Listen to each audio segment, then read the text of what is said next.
Coucou, savez-vous que derrière les plats les plus simples se cachent très souvent les meilleurs souvenirs, à l'instar de ce plat que je vous présente aujourd'hui. J'espère que vous vous portez bien. Je vous reviens avec une vidéo assez courte. Là, j'étais en train de préparer ce plat de macaroni à la sauce tomate et à la viande de bœuf et il m'a replongé dans mon enfance.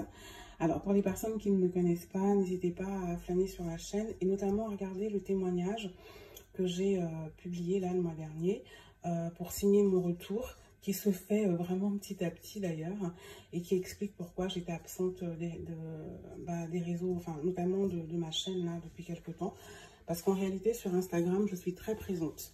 Mon Instagram c'est Une Douceur Maison, j'y suis tous les jours, vous pouvez aller voir, vous verrez plein de partages.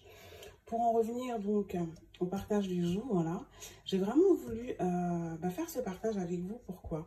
Parce qu'en réalité, derrière les plats les plus simples, souvent, se cache une histoire parfois émouvante et pleine d'amour. Et c'est le cas de ce plat de macaroni à la sauce tomate et à la viande de bœuf. En fait, pour vous raconter, lorsque j'étais petite et que j'allais en vacances au Cameroun, ma grand-mère s'occupait donc de moi, hein, ma grand-mère maternelle. Et surtout, elle organisait mon anniversaire qui tombait fin août. Mon anniversaire tombe le 31 août. Et c'est un plat qu'elle faisait tout le temps. Et en fait, c'était apparemment une coutume parce que même quand j'étais invitée à des anniversaires ailleurs où elle m'amenait, il y avait en général des macaronis comme ça à la sauce tomate, parfois avec de la viande en plus. Et c'est super sympa parce qu'en fait, c'est bon. Et c'est économique. Et tous les enfants étaient contents. Donc, on nous proposait ce plat-là. Et puis après, il y avait bien sûr des crêpes, des gâteaux, le gâteau d'anniversaire. Mais c'était le plat principal. Et je peux vous dire que même aujourd'hui, quand je le fais pour mes enfants ou même parfois pour des amis, etc., les enfants, bien sûr, ça me replonge toujours à cette période-là. Et surtout, les gens se régalent. C'est simple à faire.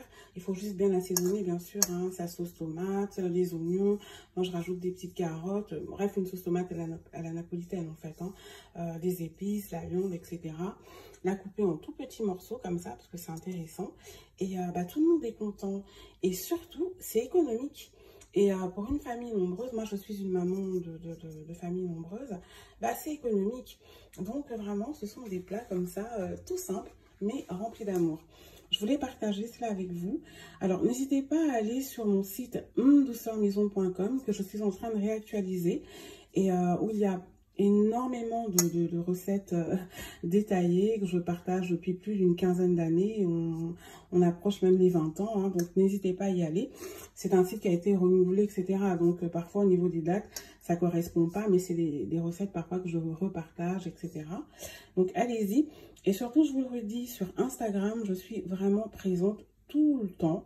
Donc c'est Une Douceur Maison, n'hésitez pas à y aller, surtout que je fais là maintenant de plus en plus de storytelling où je parle de mes coups de cœur gourmands, mes coups de cœur de sortie, hein, de restaurants, etc. sur la région bordelaise. Donc n'hésitez pas à y aller. Voilà, c'était le petit partage du jour. Un plat comme ça, tout simple, peut avoir une superbe histoire derrière lui. Et vraiment, je tenais à partager ça avec vous. Dites-moi en commentaire s'il y a d'autres personnes qui ont connu cette coutume-là, ce plat de macaroni là, à la sauce tomate et à la viande qu'on donnait aux anniversaires. Je vous souhaite une bonne journée. À bientôt. Bisous chez vous. Et surtout, demeurez bénis et épanouis.